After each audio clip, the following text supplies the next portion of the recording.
Let's work on how to turn a kernel essay into a full essay. To begin with, let's think about what kernel essays do and don't provide. Well, what are the biggest problems when we ask students to usually write a traditional assignment? What kinds of problems crop up to let us know there's an issue that we need to address instructionally? Here's one: they don't write enough. Or their writing wanders around and doesn't stick to the topic or progress in some cohesive way. Or maybe they just don't know where else to go after they make a statement and they just say the same thing over and over and restate it in various paraphrased ways. Maybe they make a list where they tell and then it turns into a narrative that's just like a bed-to-bed sort of story. Or maybe they just don't say anything very specifically and they wander around in what my friend Carolyn calls skating on thick ice. Here's another idea. Maybe they're thinking as they write and they change their position throughout the paper. Kernel essays are a preemptive strike. They stop those problems before they start. They preclude all of them. But what does a kernel essay have in it that is good? It has a main idea that is clear. It's developed. It's not just a main idea restated. It breaks it into parts in some kind of way.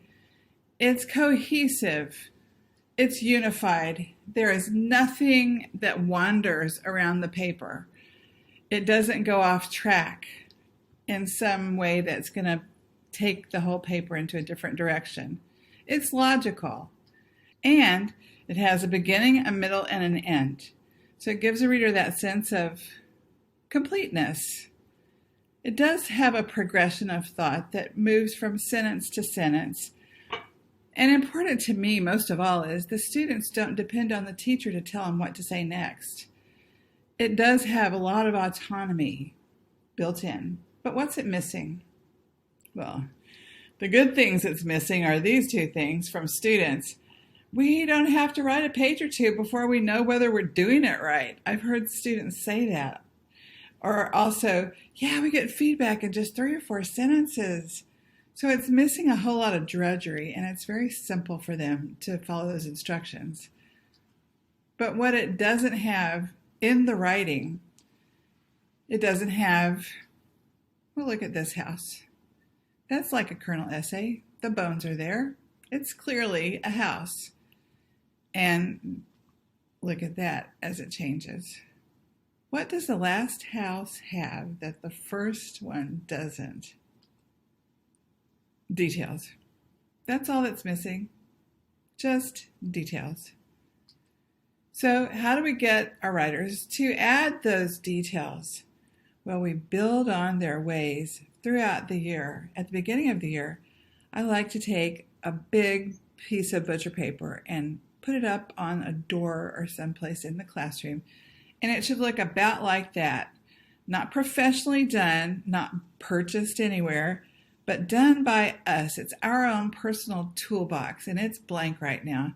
But you can tell it has places to build. And we'll be adding something for each one of those little boxes as the year goes by.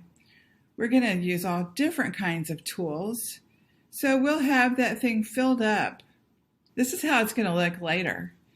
It's going to have all of those things, little icons to show what kind of strong writing we could add to a kernel essay, what kind of visual images, thought shots, etc. It could be full of things that you already teach. Some of those tools the students already know, and some we're going to be capturing from reading. Some of those we'll probably invent ourselves.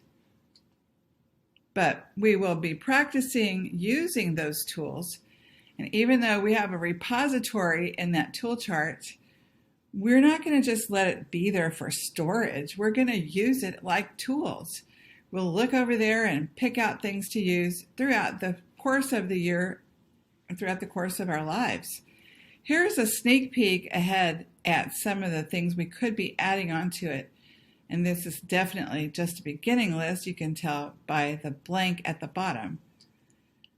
Then, once we have built a tool chart, students will be able to choose not only their topic and their structure, but their details. They can pick and choose from that tool chart what they want to use. And that way, they will be the author crafting their piece. So what do you teach first? That's next.